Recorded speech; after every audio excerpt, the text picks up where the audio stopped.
O Brasil acordou. Aí, década de 60, 70, os jovens, eles eram mais rebeldes, né? Porque também o mundo era rebelde, né? A gente brigava pelo coletivo. O operário que fazia greve para aumentar o salário do professor, era estudante que entrava em greve para aumentar o salário do comerciário, quer dizer, uns pelos outros. Aí, de repente, pintou no mundo o chamado economia global, o neoliberalismo, e que um dos princípios do neoliberalismo é exatamente o individualismo. Então tivemos o final da década de 70, 80, 90, 2000, a era do extremado individualismo, cada um buscando o prazer, o luxo, a fama por si só. Mas como a vida é cíclica, eu acho que esse ciclo está passando e está vindo um novo ciclo, porque está acontecendo no mundo inteiro isto. E quem tem que despertar essa consciência é o jovem. Claro que ele não está fazendo a manifestação por causa de 20 centavos ou 10 centavos, o Uberaba vai reduzir 10 centavos, não é por 10 centavos. É porque tem todo um clima nesse individualismo dos empresários, das empresas que faturaram alto, que era amigo dos políticos, e aí a corrupção, a impunidade. Só para dar um exemplo, eles estão querendo agora buscar o que o Paulo Maluf, quando foi prefeito de São Paulo, tirou da prefeitura de São Paulo. Eles estão querendo buscar hoje 2 bilhões de dólares, 2 bilhões de dólares no exterior, nos paraísos fiscais. A gente está reclamando da Copa, dos estádios. Pois é, só esse dinheiro do Paulo Maluf, de uma pessoa só, dava para construir 5 estádios. Agora imagine se a gente pegar de 20 pessoas mais corruptas no Brasil, 50 pessoas mais corruptas no Brasil, nós vamos ter aí trilhões de dólares. Eu disse trilhões, a gente não tem nem noção de que foi roubado esse país. E escolas, todas poderiam ser públicas, hospitais, todos públicos. Aí você fala assim, mas isso não é capitalismo? Isso é claro que é, ué. Um dos países mais capitalistas do mundo, que é a Alemanha, você não tem nenhuma escola privada, não tem nenhum hospital privado, veja, e é capitalista, e cobra muitos impostos como nós cobramos. Só que os nossos impostos não são revertidos naquilo que o governo tem que fazer. Então, na realidade, há uma manifestação contra essa opção que nós fizemos pelo neoliberalismo. O Estado, o governo, tem pouca força e a economia tem muita força.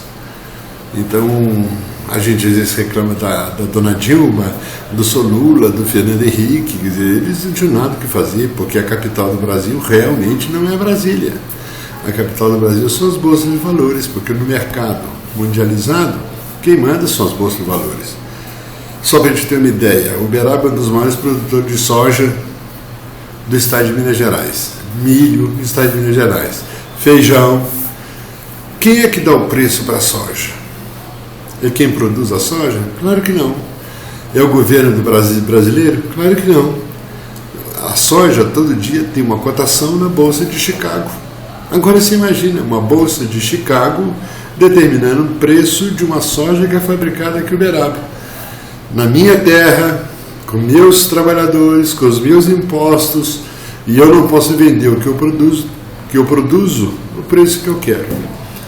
Por isso que nós temos hoje a questão do agronegócio, que é uma questão que tem que ser discutida, porque o agronegócio não tem nenhum agronegócio brasileiro, é um agronegócio internacional. Aqui nós, Uberaba, estamos rodeados de grandes empresas de agronegócio, todas elas transnacionais, multinacionais, e nós, o povo, não temos muita força. Com essa manifestação, é um desejo da gente tomar conta um pouquinho do nosso nariz, dos nossos passos, a gente caminhar para um outro sistema que não seja só essa economia globalizada, mas que o Estado possa interferir em alguma situação. O próprio estádio de futebol que nós estamos construindo, Veja, o Platter hoje está falando que nós fizemos o que fizemos porque nós fizemos. Claro que não. Porque nós estamos fazendo o que a FIFA está mandando. Inclusive estão liberando a bebida nos estádios porque a FIFA quer que libera. Dizer, na realidade, quem é que manda? É a dona Dilma? São os ministros? Ou o Fernando Henrique, ou qualquer, é o Geraldo Alckmin lá em São Paulo, é a Anastasia em Minas? Claro que não. Há todo o mercado. Hoje quem manda no mundo é o mercado. Eu acho que está na hora de a gente gritar contra esse mercado que está nos sufocando. Décio, e quanto às possíveis teorias de conspiração, de que toda essa manifestação teria sido influenciada e até motivada por possíveis partidos rivais ou contrários ao da Dilma? E a dona Dilma, conforme você se refere, sabe muito bem como isso se orquestra, porque um dia foi pedra e hoje é vidraça. Qual o seu posicionamento acerca dessa mobilização, que em nada tira o brilho da manifestação do povo na rua, em especial o jovem, mas é algo a se considerar? Eu acho que é uma teoria da conspiração, só, mais nada. Mas não há nada disso. Primeiro que não tem nenhum partido, aliás, os manifestantes quando aparece lá, PSTU, quando aparece PCdoB, quando aparece PT, ou aparece o PSOL, eles tiram a bandeira, não quer partido nenhum, não quer líder político nenhum. Mas, na realidade, quem motivou essa manifestação toda foi o Face, né, foi as redes sociais, e que não tem nada a ver com o partido político, não. Primeiro que nenhum desses partidos que às vezes estão querendo tirar proveito tem um líder que possa substituir Dilma. Nem Alckmin, nem ninguém, nem Anastasia. Ninguém. Não, veja, e eles mesmos sabem que eles não podem tirar proveito, que é pior para eles. É muito pior para eles, porque aí, em vez da manifestação ser contra um governo, que é um troço assim meio abstrato, aí passa a ser pessoal, contra a Alckmin, contra a Anastasia, e assim para frente. Quer dizer, você acha que eles não têm nenhuma interferência nisso, nem supostamente pensando na possível campanha já presidencial, no enfraquecimento das bases da presidenta Dilma, de algum modo? Nada. O povo acordou. Para mim é só isso que aconteceu. O povo despertou, você, pô, eu não aguento mais, eu tenho que trabalhar 200 e não sei quantos dias por ano para pagar imposto. Todos nós pagaríamos esses impostos na maior boa vontade, se nós tivéssemos uma saúde competente, se nós tivéssemos uma educação competente, se nós tivéssemos o nosso lazer competente, se as coisas fossem distribuídas praticamente para todos, né, e não privilegiando alguns. Só para dar um outro exemplo, eu falei do Paulo Maluf, está lá o Carlinho Cachoeira, em lua de mel, reclamando dos garçons no hotel onde ele está passando a lua de mel, que os garçons, os servidores desse hotel estão tratando mal a esposa dele, porque descobriram que ela era esposa dele, Carlinho Cachoeira. Então ele agora está lá no Face, você pode ver ele reclamando que está sendo maltratada a mulher porque é a esposa dele. Aí eu fico pensando, tem que maltratar mesmo. Aí.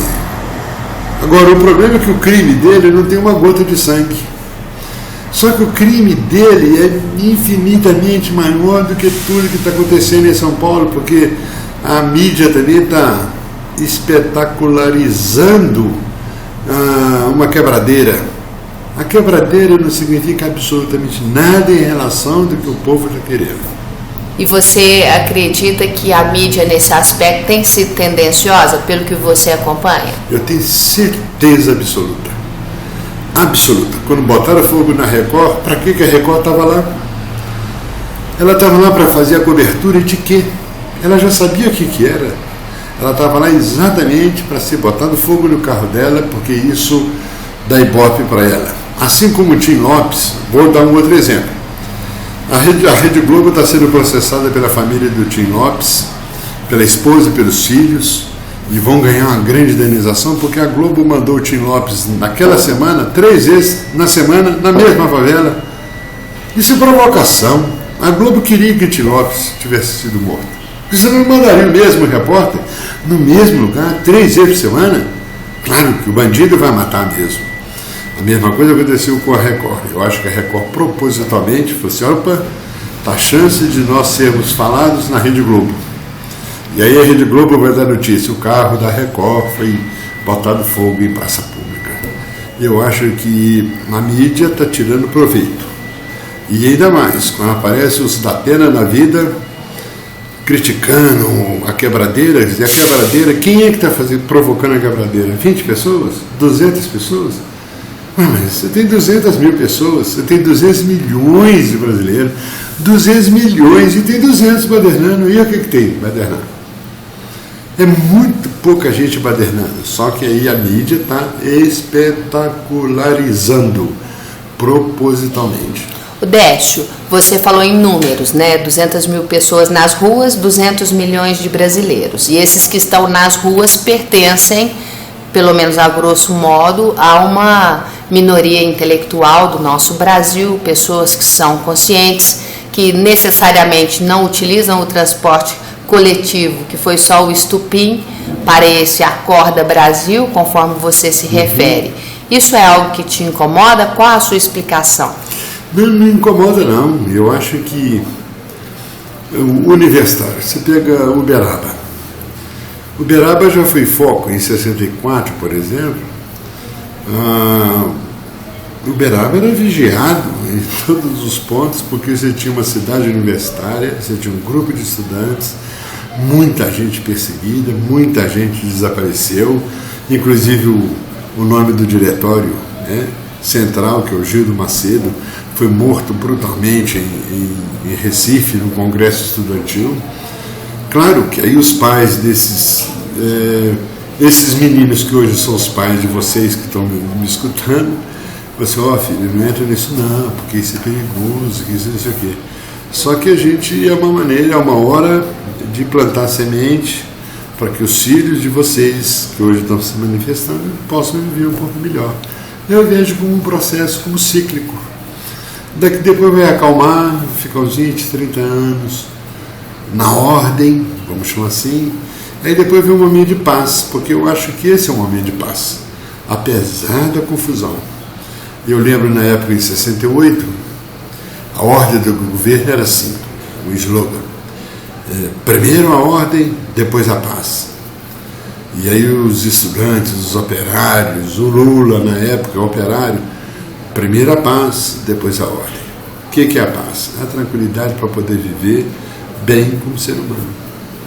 Décio, e você gostaria de ver de fato o povo na rua? A dona Maria que pega o ônibus, o seu José que depende do transporte público e de tantos outros serviços que de algum modo não são oferecidos como deveria no Brasil? Exatamente, eu queria ver todo mundo. Eu acho que está na hora da gente, todo mundo acordar e ver se, opa, um novo mundo pode surgir. É um novo amanhecer. Eu vejo como um novo amanhecer. E a minha esperança é que isso não acabe quando nossos prefeitos estão voltando atrás e tirando 10 centavos, 20 centavos, 25 centavos. O problema não é esse. O problema é a mudança.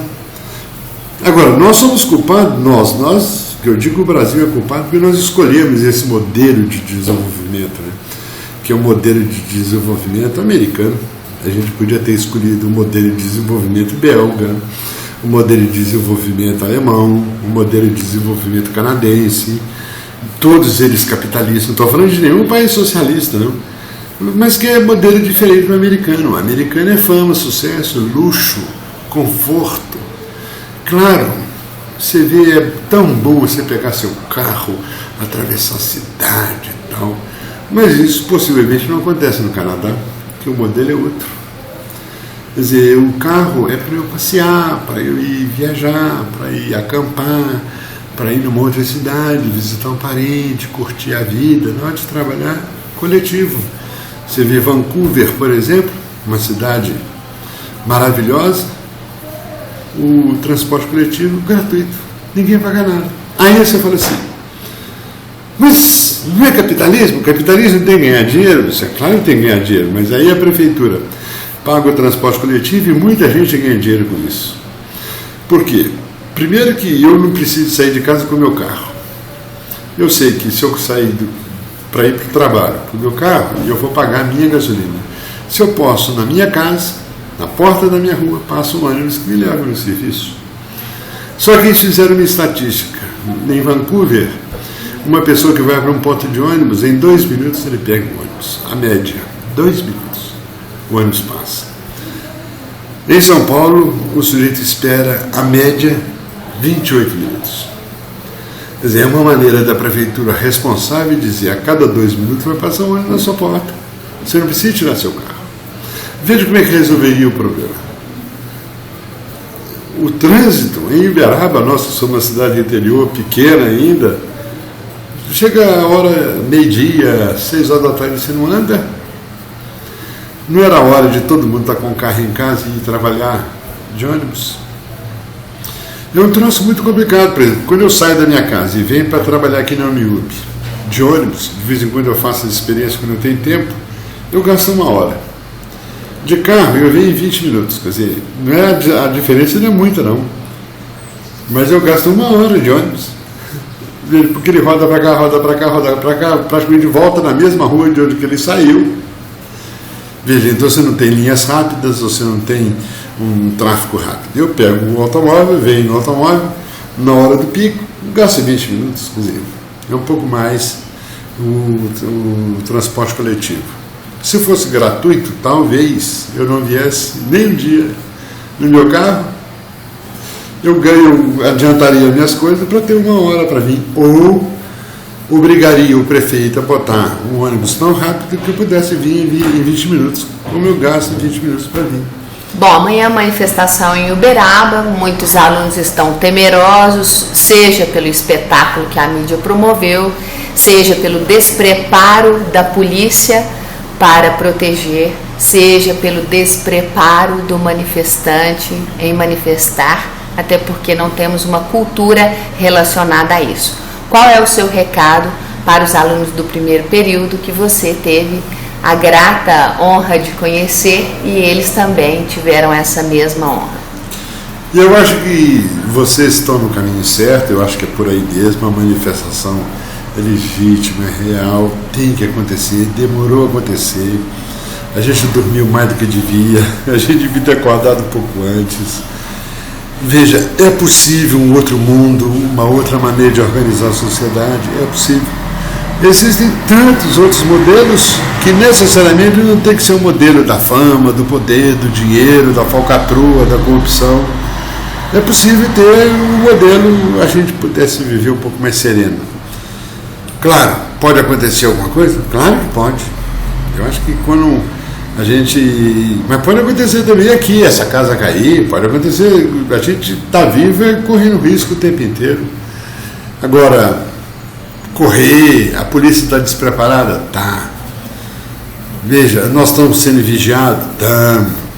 Tem câmera espalhada para qualquer lado, apesar do olho vivo ainda não está, mas tem fotógrafos, tem celulares, está todo mundo filmando todo mundo, identifica quem quiser. É o risco de estar vivo. Viver é perigoso e a gente tem que assumir o risco do perigo também. Obrigada, Décio. Valeu. Ai, que loucura, Indiara.